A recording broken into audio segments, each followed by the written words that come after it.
Good morning, my friends. Today I was actually almost thinking not to make the video, also because I have a lot of stuff going on today. Today is Friday.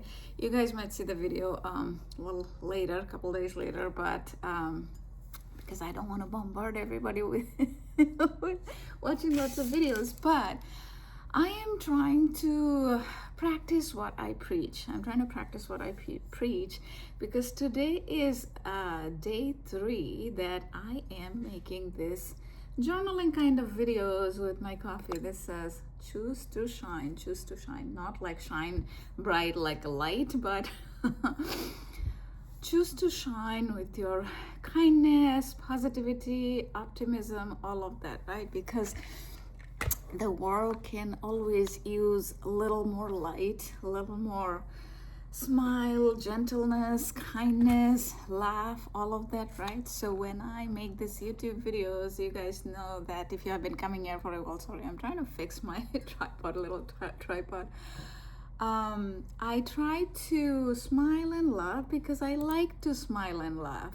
Today I have a lot of stuff on the agenda. You know, these are the behind the curtains thing, like what's going on in my life. And some of you might be interested, some of you may not be, but this is part of it that this kind of helps you to notice the progress within yourself. Trust me, in 2024, this is what first got me out of the real survival situation, excuse me, real survival situation I was in. And right now, thankfully, I'm not there, but something knocked me down in the last couple of months and my values got blurred. And time to time in life, that will happen. But the point is, it's not about it's never happening. Things will happen, but how do we recalibrate? How do we come back to our path where we are living in that high frequency, not in the low frequency? A friend of mine at Toastmasters tonight, we have a Toastmasters again. Last meeting, actually 2 weeks ago, a friend of ours gave a good presentation, and this idea that I'm going to share is borrowed from him, and that's why I'm making sure that I say it. His point was, living between 0 to 100, and I think it's a very good way to say it. I mean, if you go by Dr. David Hawkins, he has a frequency chart. Shame and guilt is a 20, frequency 20, and at the top it's like, I think 500 or 1,000. I have a printed thing there for like, I don't know how many years, and the top is enlightenment, and now under that is like peace, joy, love, and all of that. So his point was, I like this idea. It's like between 0 to 100 that you will fall back to 0, but how having that awareness. And yesterday this thought came to my mind. It was pretty interesting to myself, so I thought I'd share.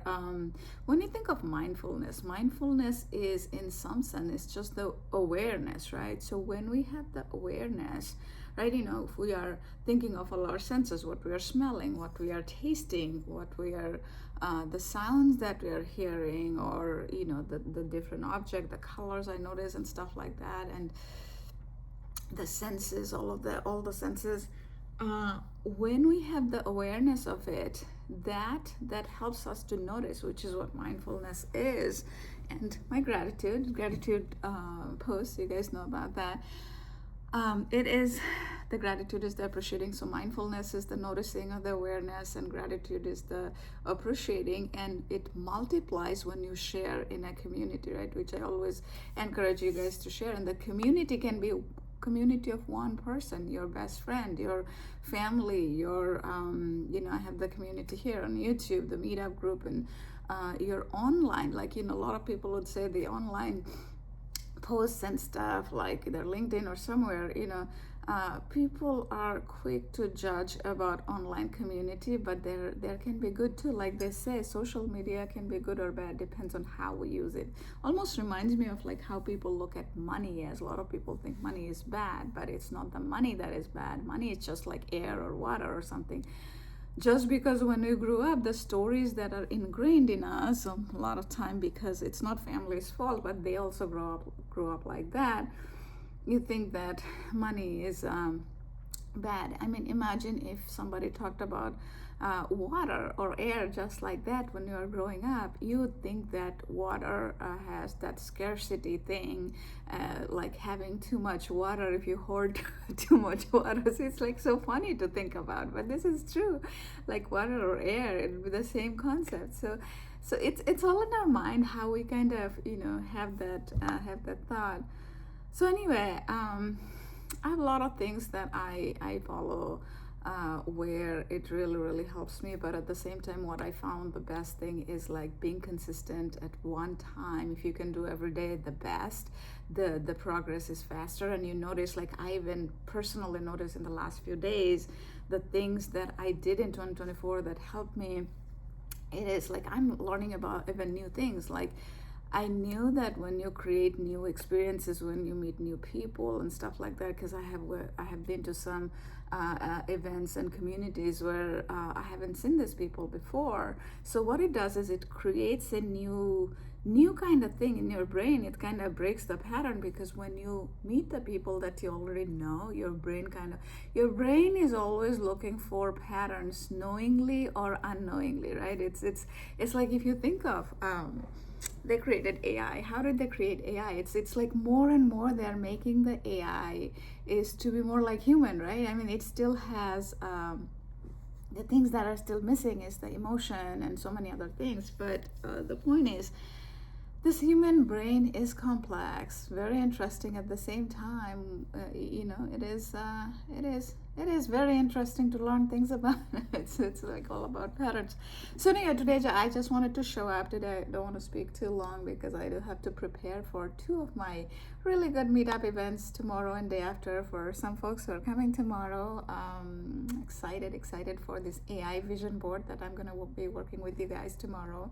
And the day after, we have founding members, meetup founding members, first meeting, and we plan to meet every month or every other month. We'll see how that works. And some folks are super excited about it. I am like more excited than them.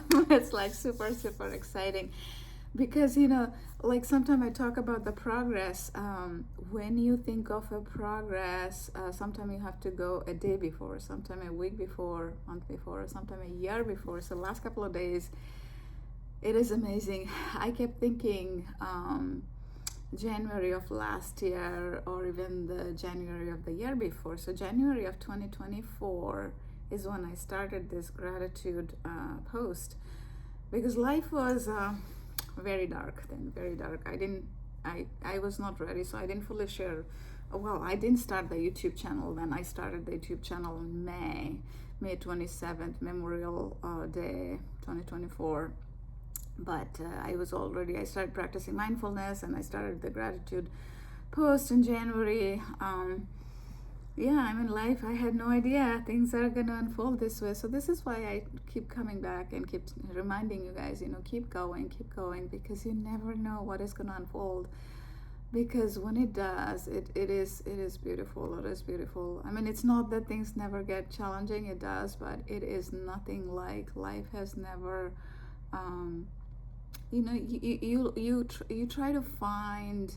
And it is easy to find the hope, the positivity and optimism in all the little things, because it's just the awareness. Like when I can drink coffee, there were times back in 2018. So I had bad acid reflux, and it was for 3 years where I couldn't drink just regular coffee. And after that, I mean, thankfully everything is good. I was in a really bad job. I had to work day and night and whatnot. Anyway, so after that, when I was able to drink coffee again every morning, which was, I think, from starting, 2020, 2021, I felt grateful. I felt so grateful for being able to drink coffee in the morning, because I love coffee. I don't drink much. I just drink 1 cup in the morning and sometimes 1 decaf in the afternoon when I'm writing my books. But generally, I drink only 1 cup of coffee, but I love it. So sometime I here and there I remember it, but I don't always remember. Those little things can bring you joy, because Thich Nhat Hanh, if you know Thich Nhat Hanh, he died a few years ago, but he was known as the father of mindfulness. And the person, John Kabat-Zinn, he worked with Thich Nhat Hanh to create a lot of mindfulness courses in Harvard and other big universities in this country, in the United States. And the reason I'm bringing it up, so Thich Nhat Hanh's one point was like, there are I forgot the exact term. The whole point is like there are good things that you can easily be grateful for, and there are neutral things, and there are bad things. So in life, most of the things are going to be neutral, right? And he gives the example that if you have a toothache, that's bad. But when you don't have a toothache, that's a neutral situation. But when you're aware of that, it will make you feel grateful that you don't have toothache. So isn't that interesting? So I'm like, when I can drink coffee, when I can have that awareness in me that okay, I don't have toothache, I can drink coffee, and that becomes a thing that I can be grateful for, and I can have a little joy in my mind. So finding joy in the journey is so important, because we get so hung up on the destination. So Joel Osteen says this destination disease, that's his term, destination disease, and I think a lot of people have that destination disease, me included sometimes. But it is important to remember that only time that exists is this moment, not even today, not even today entire day, because right now it's about 9:34 a.m. What will happen at 3 p.m., 4 p.m.? I don't know. I know what will happen, but there is no guarantee, right? So only time that exists in this moment. And if you think of it, it's a Buddhism concept that by that time, and even when you talk about this moment is already past, right? It is gone, and it has the future. So it's past and future is in between. Is the present moment is the only moment that exists.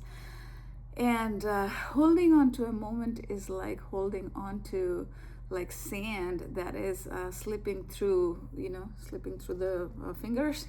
I think there's a better way to say it, but you guys know what I mean. But one other interesting thing I want to cover. I think I'm going to make a shorts about that. Sorry, my hair is a little messed up.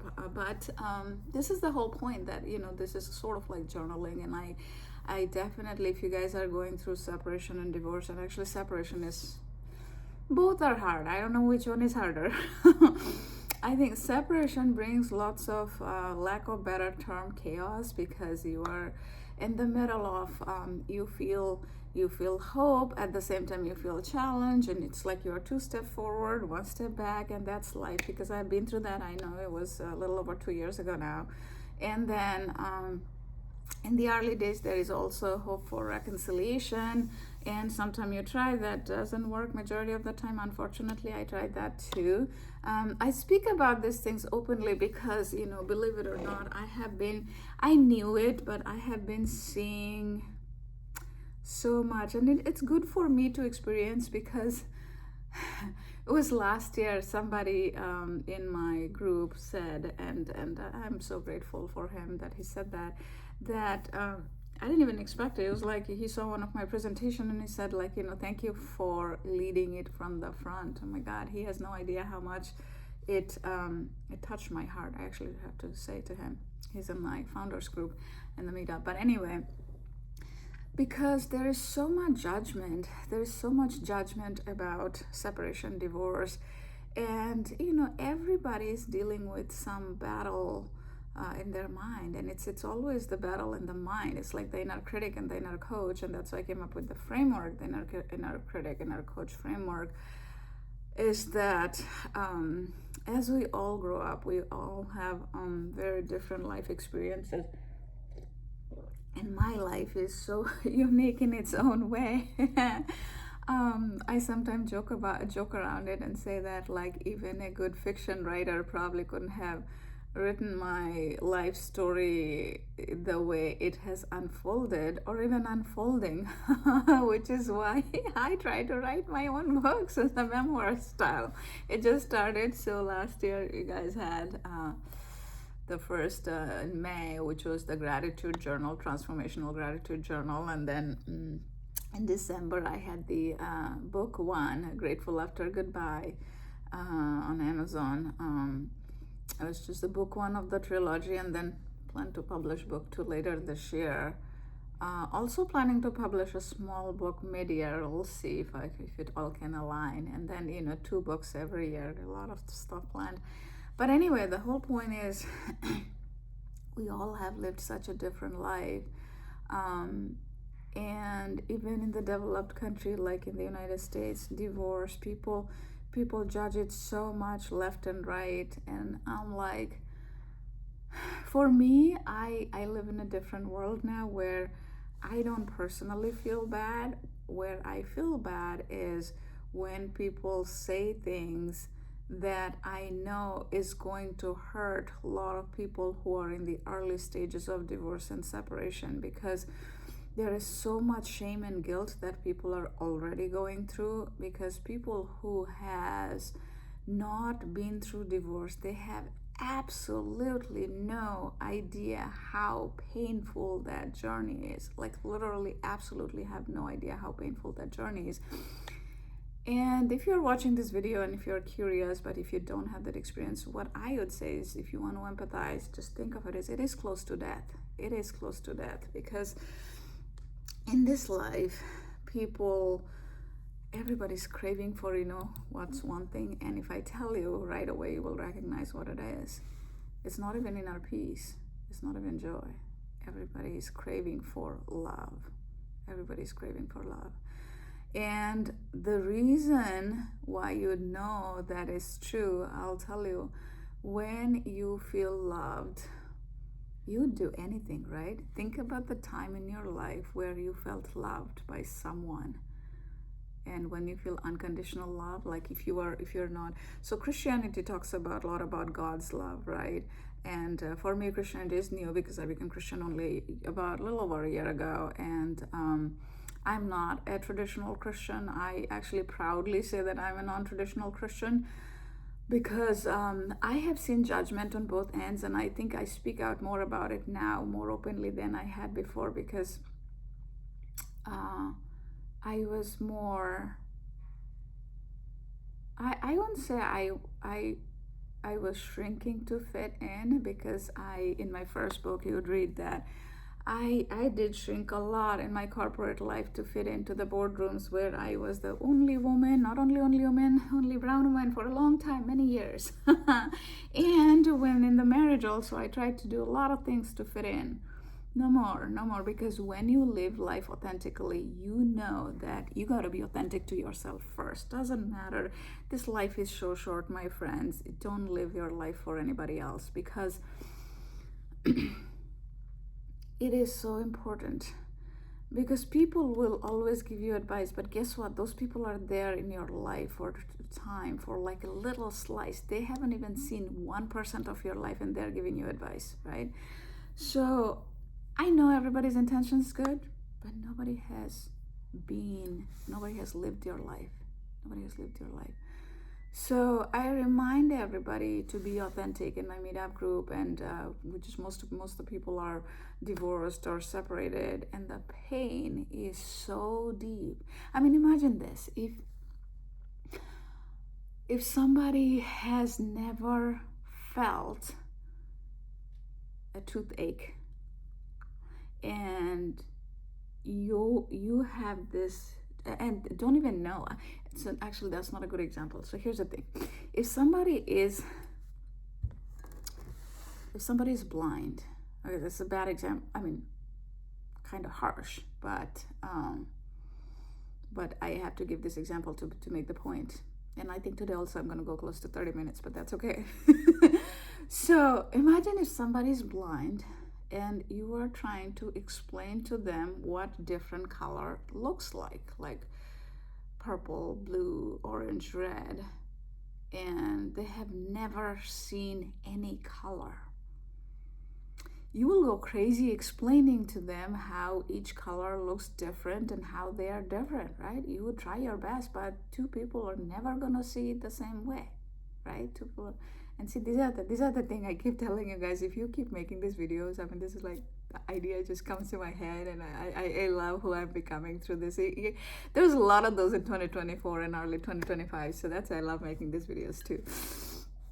So anyway, So that's the thing, if somebody's colorblind, not colorblind, like blind, I mean, and I'm sorry for, I don't really mean to say it in a mean way, but to make the point, because I have seen so much judgment, even in the recent days, even sometimes you'd see from the closest people, right? And I try my best to kind of remind myself of that I forgive people, because everybody is in their own journey and they have not experienced that what we experience, right? So when you're in separation, you are going through so much, and every separation and divorce, there are common things. At the same time, there are so very different aspects of it. I even remember, I was chatting with a friend who had separation going on, and I had it only like a year ago, and a lot of the points, a lot of the things I forgot, because I'm in a different phase now, where I'm like, my divorce is done, but then you work with the co-parenting challenges, and which in itself, like, someday I'll have a book about that, because there are material, but not enough material for that, even for kids, because kids, they are also going through their own reinvention journey. As we go through our reinvention, we want it or not, they do, because their whole life is shifting. So how they can prepare their life in a way that when they grow up, because it creates a challenge, it creates a situation in their mind, that when they grow up, this situation will shape their life, how they look at relationship, how they look at marriage, and all of that. And I think the first few months, or even a year, sometimes it goes so much with, even though we are tending to our kids, and I guess I have one kid, we are so spiraling in our own thought, that it goes with the airplanes, like, you have a mask for yourself first before you try to help, and we do that, we try our best, but then after that it becomes more prominent, because you kind of find your footing. In my case, finding footing was even more challenging, because I lost my job and the marriage at the same time, so my whole identity was blown away kind of overnight, because it was in the same month. But my friends, harder the challenges, when you can overcome those, stronger you will be, because then every challenges that come to your life, you're gonna, because our mind goes into the pattern, it is gonna compare it with that old challenge, right? So I don't, in my life, I think a lot of time people end up finding their deeper purpose from pain, and that's, like, in my book I share, like, how you can find your deeper purpose from your pain, when you kind of just trust the universe, surrender whatever you believe in, like, universe, God, higher power, anything that you believe, just believe and keep going, because ultimately we got to surrender anyway.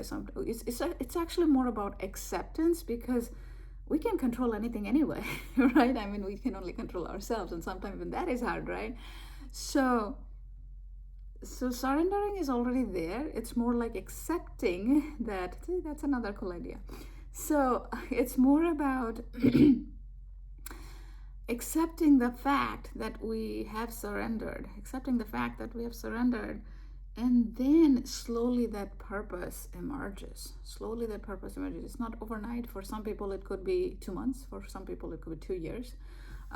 In my case, I think a lot of people said, how did you do that in just a year? Because I was knocked down many times in life, and then I just kept I refused to stay down. And I don't know, probably my nature, my life, how life prepared me, because first, I think when I was 6 years old, my dad died. That in itself had a big push, I think. And there were many other times, either at work or close family member, where they would say that, because I'm a woman, I can't do this or whatever. So I was trained for it kind of unknowingly for a long time, that, oh, you think I can't do this? Let me show you that I can.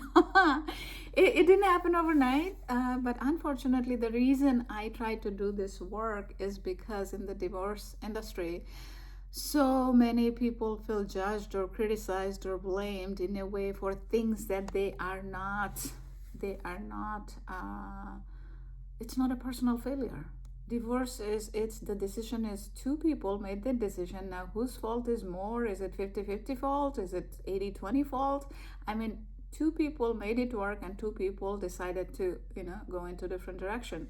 But a lot of time people around you, close to you, especially if they don't have the experience of divorce, they might judge you because they see only little slices of you. I've been listening to the Dale Carnegie book, this book actually after a long time again. I used to listen to that maybe 40-50 times. I've listened. I have the hard copy, and I also listen to the soft copy these days. When I'm going to the gym, I'm listening to it again. That book, it says that, people, they know you only the little slices of you they see in you, right? So either if you're watching my videos, so you know me from only a little bit of the videos that you watch. Now, if you're in my meetup group, you have met with me. And if you read my books, you'll probably know a little more. Now, if you are my friend, you would know me a little more. So there's another interesting concept on that, which I heard in the radio last year. And I mentioned it in one of my blogs too. It was a new concept, so that's why I captured it even in the blog, saying that I heard it on the radio. I think, if I remember the numbers right, from when you spend time with a person, about 50 hours, this is a rough estimate, but about 50 hours takes you from acquaintance to a friend, and 100 hours, when you spend 100 hours with that person, that takes to a good friend. 200 hours is what takes to a BFF, like best friend forever. So you got to spend a lot of time to get to from acquaintance to friend to good friend. Actually, the other way, because that way you guys will see left to right. So acquaintance to friend, number one, 50 hours. Number two, 100 hours for good friend. 200 hours for BFF, best friend forever. So when you are seeing somebody only like a few hours or something, you are still in that acquaintance zone, right? It is important to remember, and that is probably the most judgmental zone, right? That is probably the most judgmental zone, because we know only like a tip of the iceberg. When we know a person, it's like 1/10, right? Iceberg is like that. 1/10 stays on the top of the water and rest is down. So you have no idea in their life the challenges and everything they have overcome, all the things that is going on in their life. So and me included, I try my best to kind of take myself out of the situation and look at it from third person's point of view. But even I forget, because that comes with being a human. One time somebody said, we call it like, the experience good, bad, ugly. And he said, can we say good, bad, human? And I thought it was like so amazing term, right? Good, bad, human. I wish I could come up with that. But anyway, that was a person I met, good, bad, and human. So we as humans, sometimes we have those challenging thoughts, and it is okay. It is okay to, like, we want to forgive our best friend. We want to, like, the inner coach, and that's what all about inner coach, right? We forgive. What will we tell our best friend if they make a mistake? We say that it's okay, right? Next time you can do better or whatever. We encourage them. So we have the power to do the same for ourselves. But more often than not, we forget. And so it is important to remember. It is important to remember that not to judge ourselves. Like, as we want to not judge, criticize, or blame others, don't judge, criticize, and blame yourself too, because that is where the inner coach gets stronger. Because more we do those, any negative feeling, the inner critic gets stronger. Because the idea is, let me find a thing here to compare. It is also like, okay, this is the book. Okay, so when we get stronger inner coach, this is the book that I wrote, not that I'm showing you, but I want you guys to remember. I'm trying to find two props so you remember. Okay, simple. Here, think of it, this is the inner coach. Actually, I need something even smaller. What? A container of Vaseline. Okay, you guys can laugh, it doesn't matter.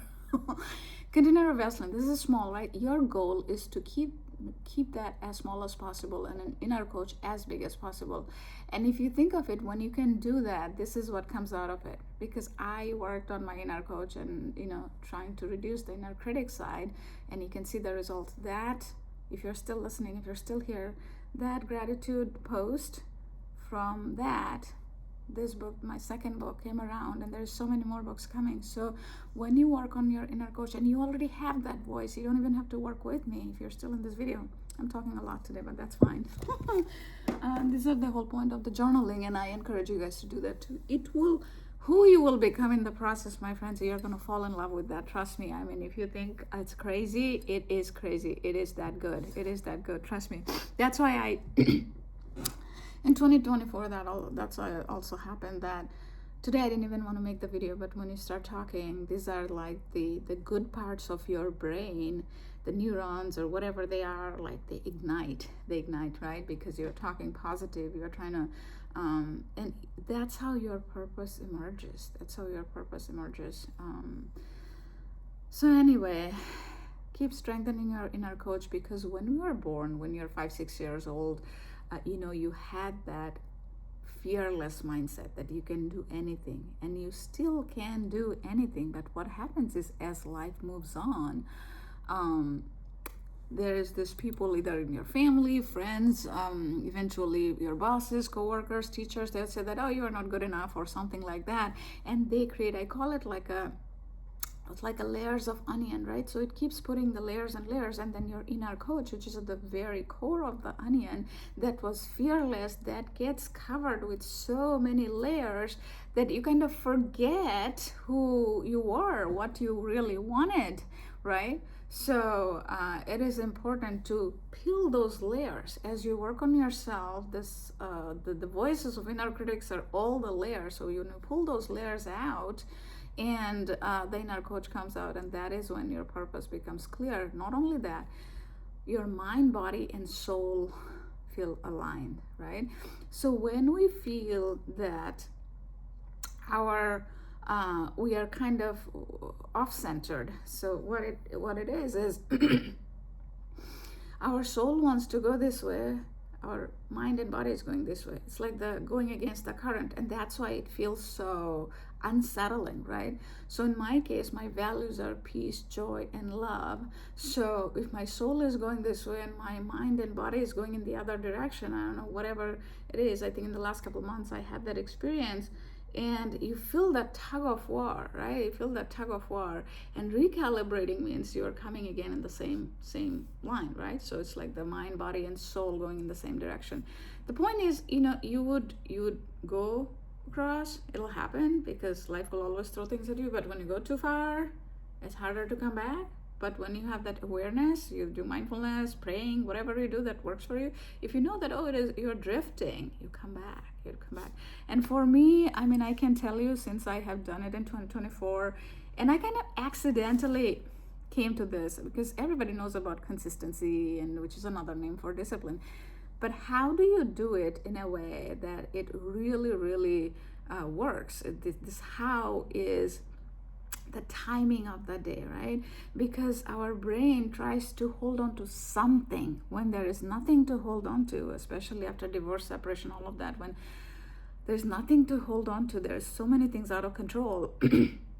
Only thing that is consistent is the time. I mean, if you see my videos in 2024, I used to talk about consistency of the sky, the tree, and the Mother Earth. I felt connected to them, and eventually, I feel connected to God too. That's different, because how faith unfolded for me, it's a little different. For you guys, it could be fully different. Anyway, so the point is that our mind wants to hold on to something, and the time, because even without you doing anything, the time repeats itself, right? Every day the time repeats itself. And even if you don't do every day, if you do it once a week, let's say Wednesday night, 8 p.m., when I make my Wisdom Wednesday videos. So whatever time it is, when you do that, do it 3 times, even if you do once a week. Oh my God, I can tell you, your brain will send that signal that, this is the time. And that's what you need, right? Because everybody would tell you about being consistent, but how you can be consistent this is the simplest way. Trust me. I can see the progress in me because the things that I talk about, all those cool ideas I come up with, that is what resonates in my mind the rest of the day, versus where if I was sad about something, I'd be sulking, right? So another thing I learned, which I'm gonna, two things I'm gonna share. So one is this, that I saw actually a Bruce Lee quote this morning on the Insight Timer app about, I don't remember the exact quote, but the point is, like, let's say if you are in a place where people are saying something that is not fully resonating with you, and the quote was, absorb what is important. Number one, absorb what is important, like what resonates with you, discard what doesn't, add your own unique spin. I was like, that was amazing. So I'm going to repeat that. Absorb what resonates with you, discard what doesn't, right? Absorb, discard what doesn't, and third, add your unique spin. I'm like, that is so amazing. That actually is going to help me with so many situations. I just figured. So anyway, I thought I would share.